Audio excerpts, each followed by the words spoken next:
If you're one of the 873 people who watched the last video, or the 40 times as many who have seen the shorts now, holy shit, then you know that this month I have committed to painting the sum total of the entirety of this No Fear box. It has taken me the vast majority of November to complete this video on the painting of only 5 of its members, the Space Marine Intercessors, and it's a good reason. Though humble and seemingly unassuming as such a thing is possible for a unit of Adeptus Astartes, the Intercessor is literally the most base default unit for any Space Marine army. If there's one unit that's guaranteed to be in your own Space Marines list at any point value, it's gonna be this one, the very most bog standard archetype of man with gun. And our modern iteration of that archetype, the Primaris Intercessor, started in this very kit, with 5 simple monopose Marines with no more than 6 pieces each. Today I will be walking you through what such a simple kit looks like, how the design has perhaps changed since, and what limitations are inherent of the sculpts present in this box versus what we have now. While I will discuss painting, it is mostly what you want to look out for when painting these specific models, and what bits I found difficult to access or else more fun to paint, or if there's any weird elements that require colors you may not otherwise use. I do not want you to look at this as a Dark Angels painting tutorial, which is inherently a hard video to make given that there's at least 3, if not more, color schemes completely differing from one another to cover, so how the f do I even do that? And that is not the bridge that I'm trying to burn today. Rather, I hope you join me as I build and paint these, the simplest of something as complex as a Space Marine. So without any further ado, I'm Sick Figs, and today we shall know no fear as we build and paint the backbone of your Space Marine battle force, the Primaris Intercessor. I begin as one always should by cracking open the manual, or rather peeling it off its plastic condom. The instructions are easy to locate as they are on the back. After gathering the sprue's bases manual and necessary tools to tackle this the first stage, I take a looky-loo at the papers, which are effectively a baby's first Space Marine in the Citadel modern format, with color coding to indicate separate or alternate components, areas to apply adhesives, and of course how not to function up. I am going to assume that you possess a functioning frontal lobe, so I will not be acting like this is your introduction to how a modeling kit works. I will, however, show you what I use and how I build my kits in order to give you an explanation on maybe how I find best to build models with the best results for painting. And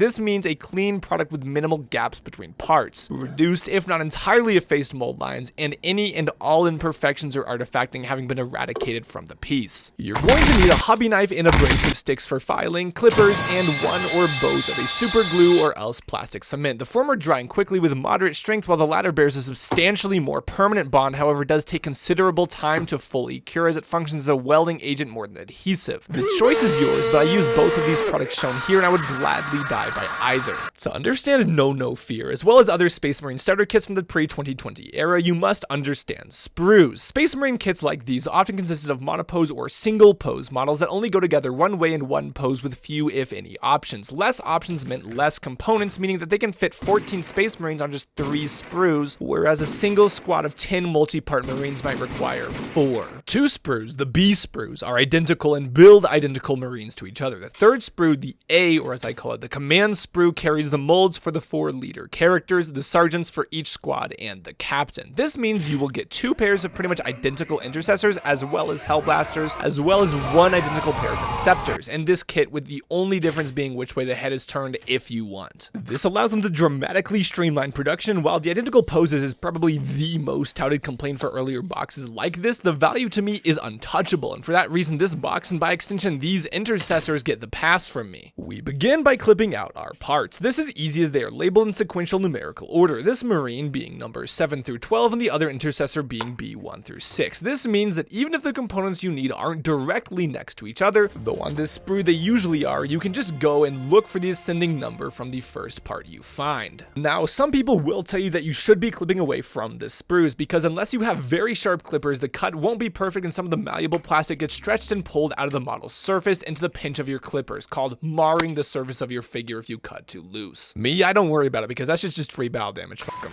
These 6 components plus a 32mm base is what consists as an intercessor in this box. Immediately evident is one of the problems inherent to easy build Marines, being that there's a lot of parts like these shoulder guards, which if I pull out the multi-part kit equivalent, you can see that this would be their own component normally, but now they're built into the torso where more often than not there's a big fuck off sprue bridge channeled straight into its smooth face. This is something that we in the business call a giant pain in the ass, just like shoving this sprue back in evidently. Holy shit. Basically to fix this you'll need a newer very sharp hobby knife blade. Using the back end to gently but firmly scrape away the mold line, but the sharp end is required to sculpt out the weird contour that folds over the trim of the armor and morphs into the face. With a couple simple cuts, you can basically cut out the edge that's supposed to be there, which will not be ultra clean, so you'll want to take an abrasive foam sanding stick and thoroughly smooth out that entire area. You can see the mold line and how it overlaps into the trimming a little better here. Now, honestly, if you can fix that, there's nothing else on these figures that should be too big of a problem, just a lot of sanding and scraping out the mold lines. This kit was made 8 years ago. It shows. Most modern kits, even monopose ones, don't suffer a lot of the same issues because the development of the technology has just become further and they know how to avoid these pitfalls. But even in the Space Marines range, there are items in the market today that are 20 years old with all of these problems and more that you need to be aware of, which is, in my opinion, why building is a very important step that I see too many channels gloss over. I don't want them to come off their bases, so I take extra care to sand the flat portions on their boots that will make contact with the base very well. Something else you'll notice that dates these Marines is that they're all flat-footed. What I mean by that is even the ones with feet lifted up off the ground lack any tread on the bottom of their soles. Later iterations such as this Assault Intercessor here from just one edition later will have grooved treads in their boots. This guy's right heel is lifted off the ground and sure enough, no tread. I think the GW didn't really have the entire Primaris Mark 10 armors cut and design worked out with these guys. Even the multi-part intercessors have weird features that later kits never do. After I get done cleaning most of my parts, I do some light test fitting and begin to sort out how I'll do this. I take some Tamiya non-toxic liquid cement, which is pretty runny, so I have to very gently basically tip it out onto the belt line of the torso as well as the shoulder cuffs, which will correspond to the breastplate. I then take the breastplate and after some positioning, it fits pretty much like a glove. Something that started with this kit and hasn't changed to this day is that Primaris Space Marines power packs have the sprue connections on the direct top of the smooth armor covering over the rounded vent ports. I demonstrated here what a clean cut away from the sprue should look like if you're going to be a good little boy, and follow up with a hobby knife to more accurately parse the rest of the sprue off, and then sand for a far better finish. I do like battle damage, but even I have to admit when all 10 Marines out of a squad have the same 2 obvious pieces of damage to the same 2 spots, it gets a little weird looking. Moving on to the Holy Bolter, it is often considered standard practice to drill your barrel on this component. This means that when there is not a hole in the front of the muzzle for the bullet to come out of, you need to drill it in order for your Space Marine to be able to operate his service weapon without catastrophic malfunction. I extract the 1mm drill bit, which I prefer as it is almost a perfect fit into the side muzzle brake port, which is already sculpted into the side and is proportioned well to the rough size of a bolt round in comparison to the barrel. An amateur would just drill straight into it, but this is inaccurate and invites disaster. Instead, utilize a needle, awl tip, or hobby knife to more precisely pin a divot squarely into the center of the barrel where your drill bit will be able to sink into and begin drilling in the dead center. This is known as making a pilot hole. Securing my bit into my pin vise of choice, you basically want to lightly drill just a little bit of the way, verify that your hole is centered, and then drill the desired depth into the barrel. It helps to hold the piece and the bit in a manner in which you can visibly verify that they are parallel, and then change the angle by rotating both to ensure that it is on both axes. Cleaning up the other arm was a breeze, so I moved into securing it with what ended up being too much cement.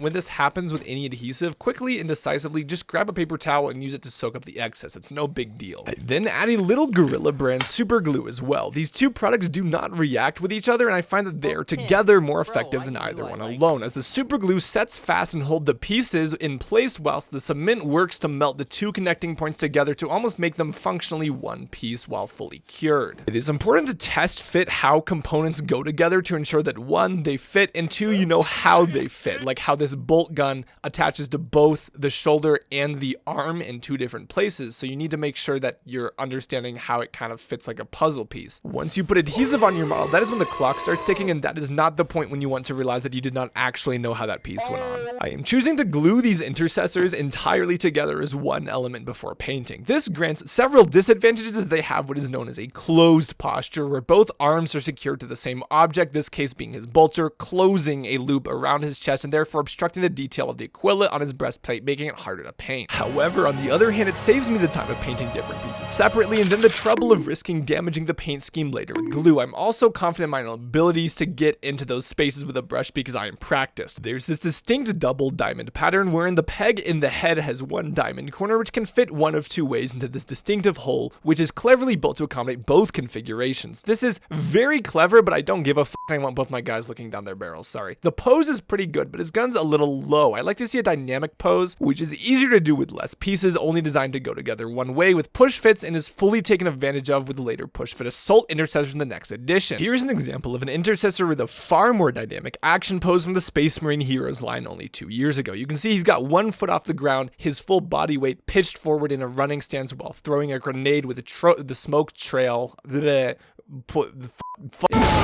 It looks better is what I'm saying. I do a drop of cement and then 1 drop of super glue on each shoe before firmly pressing the figure into his base. Seeing that he sticks, I'm going to let him sit and set rather than fucking with him and work on the next one. This one's pauldron is instead part of his arms and it has the same problem as the torso, so it doesn't really fix anything. It's also noteworthy that this B1 through B6 sculpt has a purity seal stuck on his left greave. I don't really care to stop and grab an extra 3 products I wouldn't normally use to paint these when I don't have to, so in order to fix it, I pretty much treat these like a mold stump and slice it off and sand the remnants. From here, assembly is fairly cut and dry and identical to the last guy, but when done, I find that this pose is as well also covering nothing other than dirt with his weapon, meaning 4 of my 5 guys so far will be doing this, which is super annoying to me and probably only me. While slightly more difficult to placement, I managed with some clipping and a hobby knife carve off the next B7 through 12 Marines purity seal from his belt and with some sanding get it to good standard without. If you're really careful and it's in a good place, you can actually get most of the seal off the armor in one piece like here and maybe stick it on something else later. But since both arms in the second B1 through 6 Marine are in one piece with the pauldrons attached, I recognize that you can basically carve off the attachment points that make the arms sit how they're supposed to, which gives you some agency to pivot them slightly higher to make his muzzle higher in order to actually be pointing at something. This also allows me to achieve a slightly different pose and distinguish the two from one another, which is pretty cool because that's usually not possible with mono poses.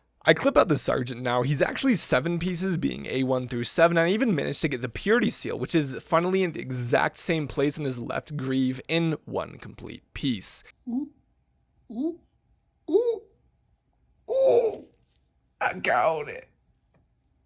Yeah, I got it. He's not without problems and succumbs to the same shoulder guard issue as the other 2 Marine sculpts in his squad, on top of having a giant one in the middle of his right greave as well, which is insane.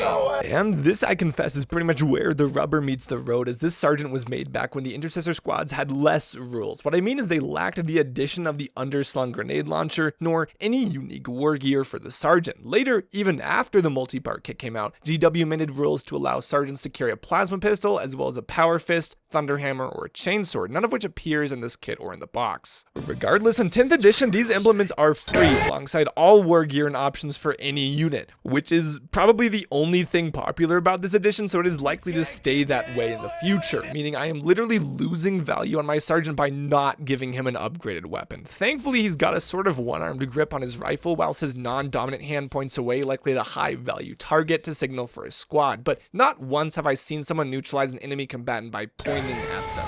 Not even a space marine. So I'm going to discard this bit that has nothing to do with the fact that I fucked up cleaning the trim. Oh, fuck. I'm drunk as shit and I can tell this isn't straight. And after assembling this guy, I'm going to be opening up my fits box to figure out what exactly I can throw on his left arm. The first idea was to use this belt slung chainsword and keep his original hand, but he's lacking space on his belt as he has pouches on top of his helmet already being slung where this would usually go, so that's out of the window. This is one of the inherent disadvantage of push fit and monopose figures, as they often have all of their equipment pre-modeled on, and putting on extra stuff can be problematic when there's things in the way that are hard built into the figure already. I basically looked through all my leftovers from the box of multi-part assault intercessors, such as this power sword and this thunderhammer, none of which I was super ecstatic about, but what I think it really came down to was between this power fist from that box or a chainsword, which I have about 9 billion of, and picking which chainsword I wanted specifically out of all the poses was as much of a challenge. And whilst I thought it over, I decided to go shopping for a head for my sergeant. There's no shortage of bear Space Marine heads, all decently sculpted, and evidently people in shorts didn't understand when I covered this. I need a bear one because his helmet is visibly already slung onto his belt. Generally speaking, in both Warhammer and real life, soldiers make a habit of carrying extras of a lot of things: extra magazines, munitions, extra tools, extra water, shit, extra socks. But not once in my life have I ever heard of somebody using a secondary helmet. Also, I grabbed this random bullshit that I want to glue to his belt, I don't know why. And it occurs to me, you know what's better than a bear head? A hooded head. So I crack out the new Dark Angel's upgrade sprue and check a couple solutions, but I arrive on this one with his hood up and a bionic eye. I realize the hood is slightly too large to fit correctly into the sort of collar that rests around the head, so I trim the back of the hood with my hobby knife in order to see that he fits. With a better idea of what he'll look like, I then compare him with the power fist, but ultimately settle on the idea of stealing a shoulder bit from another arm and rebuilding this hacked off arm from a Primaris Outrider. The reason I want this chainsword arm is because its vambrace bears a sort of Celtic cross with a skull inlaid into it, and that's giving Mega Dark Angel, so it's essentially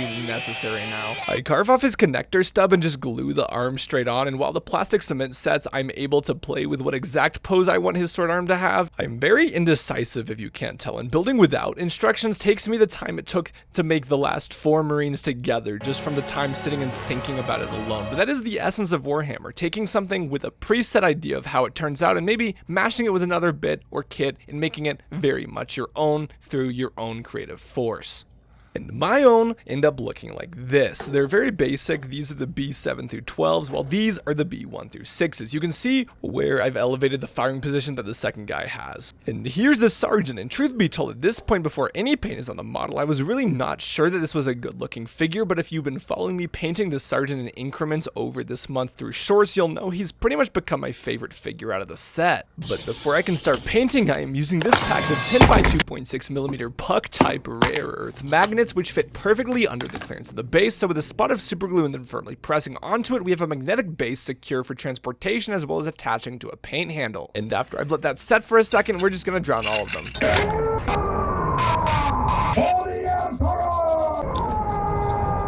Soapy water basically serves to remove any oily residue left from the releasing agent used during the injection molding process, which may otherwise interfere with paint adhesion and therefore coat durability. Basing is very simple. I use my textured paste of choice, it doesn't really matter, and a silicone brush to spread it thinly across the base of each Marine to add some gritty texture and evoke the idea of soil. To add some variance to that, I drip super glue onto the bases and spread it with a toothpick, then breaking out my box of dirt, I just stick them into the dirt box and the dirt gets on the model and the dirt when you win. Alright, so we're painting now. Fuck.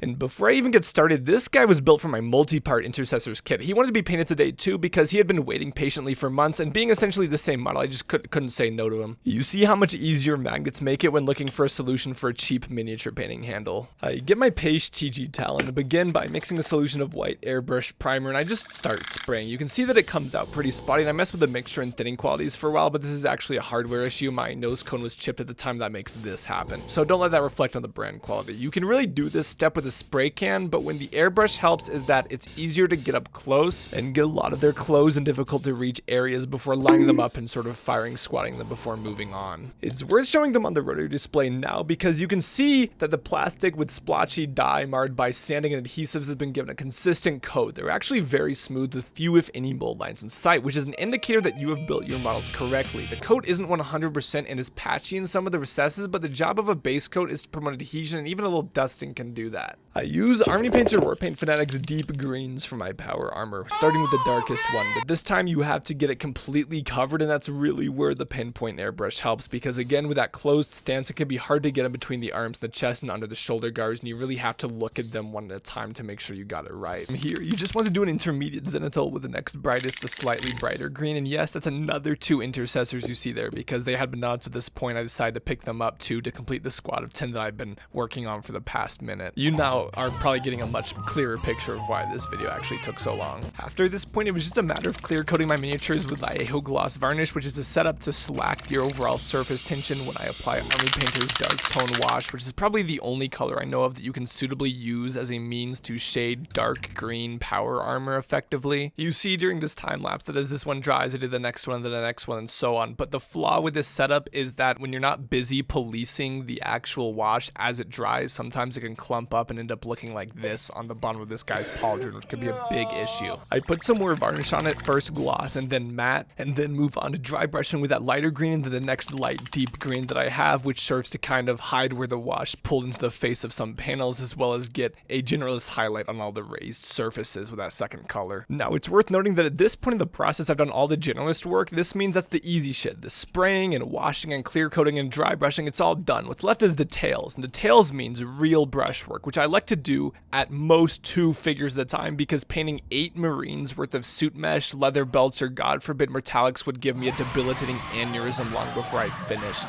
This means that at this point some of my figures are further along than others as I complete them during my lunch breaks at my job. Some are already completely done. As for details, the ribbed rubber inner lining is probably the hardest bit to reach in strange places, often between or under the joints, but all of them I was able to reach with a fat number 8 round brush, so they weren't aggressively hard. The hardest sections were probably the lower back directly behind the power pack vents, which get in the way of your brush, which I feel is a really easy piece to just paint separately and glue on afterwards, which I might just start doing, to be honest. You can also see where the mold was weird and kind of clipped a piece straight through the mesh and doesn't seem to really fit as either armor or ribbing, and it was kind of annoying trying to figure out how I wanted to paint that. I can't offer a solution here and I just left it green, but that's one of the unfortunate cases where push fit models and monopose models with their simpler sculpts often have some sort of weird allowance that they had to make it print like that. The browns on the belt and the pouches are a little easier. The belt's probably the hardest part to ring around because it's again behind the power pack and under the gun, under the waist, but all his neat little utility pouches and his holster are actually molded into the figures. There's no weird gaps from where you glued it to contend with. You just want to make sure that you get the inside of the holster as well as the outside before you move on. The red bits are simply going to be a couple buttons on their wrist consoles, the eyes, and of course there's the bolter. Dark Angels use red bolters, which is good because I really like war gear that is colors which aren't plain black. These feel like a lot more classic. I did a full YouTube short painting one of these, so I recommend you check out my shorts because there's a lot of good information there, but basically you get the top and bottom half of this sort of polymer shell covering the upper and barrel assembly of the weapon, ensuring you're paying attention to the top, bottom, and other side too. And mind his hands that you don't get any paint on those because that's a mistake I see people make all the time that would never happen if they just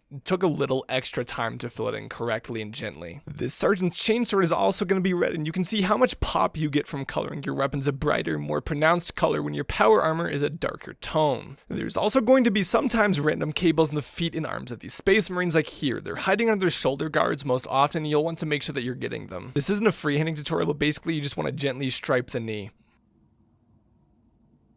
That's like the fucking owl drawing where it says add detail, but that's not the point. I use the brightest metallic that I can find in the army painter range, and I use it sparingly and for effect. Starting with this power pack because this is going to get the most of it as the most mechanical piece on the guy. The 4 vent ports on the lower end here, as well as all the tiny rivets circling the cap and on the top shell. If you're a new or a novice, or if your brush isn't to a good point, you may want to skip these because they're very small and hard to do without overshooting. But if you're feeling brave, you can get the cabling behind the head, but if it's assembled, the squeeze is pretty tight, so you'll need to get a thin brush like this number 4 round. From there, I get his earpieces and respirator tubes on either side of the helmet, and then move on to the Aquila. The Aquila? It's an Aquila. I always knew that the Aquila was going to be somewhat problematic. If you fully assemble your guy, then it's going to be hard for you too. That's one fine-looking barbecue pit.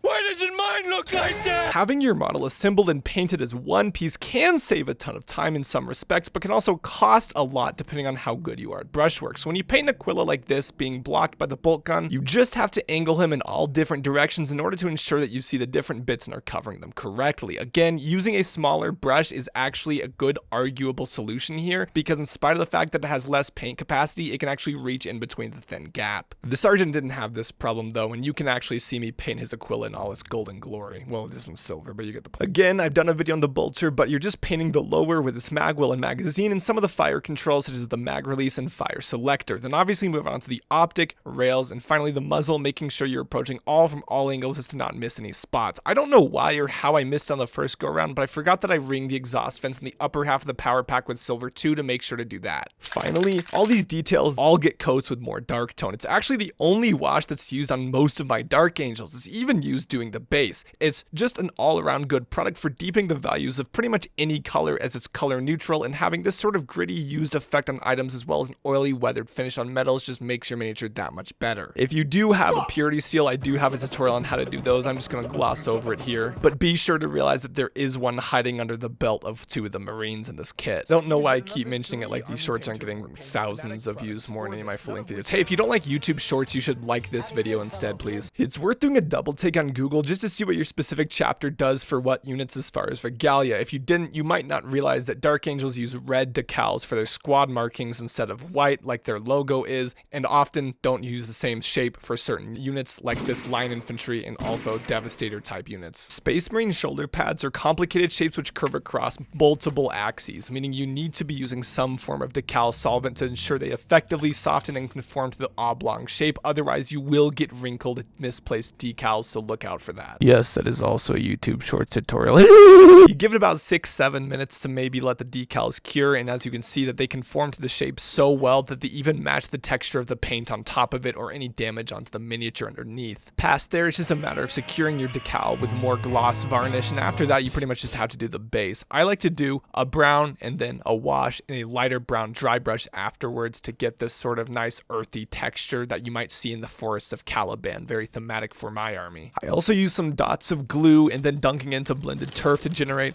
these mock shrubs, as well as getting some pre-made army painter shrubs and gluing those onto the base to give it a more foresty aesthetic as well. Finally, I do the jeweling on the eyes and the lenses and all the different little buttons on his wrist console. This is, in my mind, what really brings the miniature to life. If there's something that puts the soul into the miniature, it's this, because the eyes tend to sort of gravitate towards the facial features of any humanoid figure. It's just natural, and having that much depth established by 3 different paints on top of the existing red just makes this miniature so much more alive, in my opinion. And after that arduous task, our job is complete, and all we have to do now is to look at it. Now that you see the amount of work that goes into each Space Marine, you probably begin to have an understanding of why it takes so long. My own scheme utilizes no less than oh my god. 3 deep greens, 2 red greens, 2 oranges, a gray, a brown, a metallic, and 2 more browns if you're counting the base, and then there's one single fucking purity seal. It's 3 to 4 more products depending on whether I want to do script on it. The miniatures themselves get coated with gloss varnish a sum total of at least 3, if not 4 distinctive phases and 2 coats of matte at different places, and that's not to mention the decals with their solvent and set solutions and the flocking and pre-made shrubs. This is such an endeavor and a real slog just to get it done, but I really hope that the results speak for themselves, and now I have a full 10-man squad of intercessors complete with 2 grenade launchers from the multi-part kit, and one of the best looking sergeants who, if you're wondering how I painted all his unique bits like his hood and his face, you can again find in my series of short tutorials, go figure. Overall, my impression of the push fit intercessors, which I feel is the point of this video as a sort of review of them in a standalone product, is that they're good enough to me. They're not particularly flashy and somewhat redundant with multiples of one pose, but simplicity often invites creativity, like how you can cut the joints and pose that one differently, or kit bash your sergeant to the best of your ability, given that you have extra pieces. This kit is very much a product of its time, and I wouldn't change a single thing about it, because at the end of the day, somebody far smarter than me once said that I don't need a perfect solution, I need a workable one. Hopefully you learned a little.